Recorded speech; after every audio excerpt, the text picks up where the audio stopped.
کہانی ہے راحیل اور سارہ کی، جن کے 2 بچے تھے، ایک لڑکا اور ایک لڑکی۔ لڑکے کا نام علی تھا اور لڑکی کا نام زینب۔ ان کا گھر کبھی پیار اور امن کا گھر ہوا کرتا تھا، لیکن آج وہی گھر ایک جنگ کا میدان بن گیا ہے۔ چھوٹی چھوٹی باتوں پر بحث شروع ہوتی اور زوردار لڑائی میں بدل جاتی۔ رات کے 10 بج چکے تھے۔ سارہ کچن میں برتن دھو رہی تھی، جبکہ راحیل صوفے پر بیٹھا موبائل چلا رہا تھا۔ دونوں کے چہروں پر خاموشی طاری تھی کہ اچانک سارہ نے غصے سے برتن رکھتے ہوئے کہا، "تمہارے پاس موبائل کے لیے وقت ہوتا ہے لیکن گھر والوں کے لیے نہیں۔" راحیل نے آنکھیں اٹھا کر دیکھا اور کہا، "کیا چاہتی ہو تم؟ میں اپنی نوکری چھوڑ کر صرف تم سے باتیں کرتا رہوں، تمہارے پاس بیٹھا رہوں؟" سارہ نے کہا، "نوکری، ہر وقت نوکری، بس یہی بہانہ، تمہیں کھانا چاہیے ہوتا ہے تب بھی تمہیں نوکری کی یاد آتی ہے کیا؟ بس پھر کیا تھا؟" سارہ کے اس جملے نے بارود کا کام کیا اور راحیل اچھل کر کھڑا ہوا۔ "تمہیں کیا لگتا ہے میں تمہارا نوکر ہوں؟" سارہ نے کہا، "ہاں، کیونکہ گھر کا کوئی کام تو تم سے ہوتا نہیں ہے۔" دونوں کی آوازیں دیواروں سے ٹکرانے لگیں۔ علی اور زینب، جو کمرے میں کھیل رہے تھے، اچانک خاموش ہو گئے۔ زینب نے علی کا ہاتھ کس کر پکڑ لیا۔ "بھیا۔" پھر وہی۔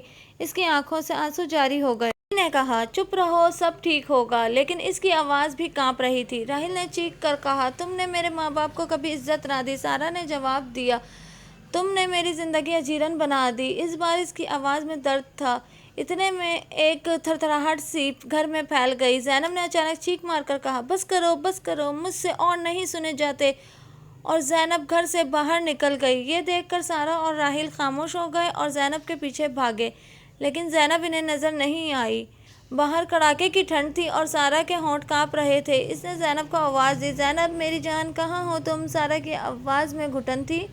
اتنے میں ایک پرانی ویران عمارت کے سامنے انہیں زینب کا جوتا نظر آیا۔ راحیل کا دل دھڑک سا گیا اور بولا، "یہاں سے گزری ہوگی۔"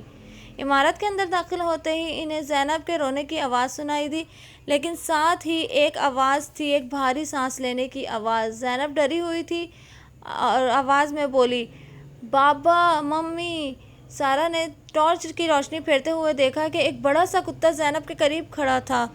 اس کی آنکھیں چمک رہی تھیں۔ راحیل نے فوراً اپنی جیکٹ اتار کر کتے کی طرف پھینکی اور زینب کو کھینچ کر اپنی طرف کر لیا اور کہا، "چلو یہاں سے جلدی۔" لیکن راستے میں زینب کا پاؤں پھسل گیا۔ زینب بولی، "امی، میرا پیر۔" اس کے پیر سے خون بہہ رہا تھا۔ راحیل نے جلدی سے زینب کو گود میں اٹھایا اور ہسپتال لے کر گیا۔ ہسپتال کے وارڈ میں ڈاکٹر نے بتایا کہ زینب کو چند ٹانکے لگے ہیں، لیکن اب وہ ٹھیک ہے۔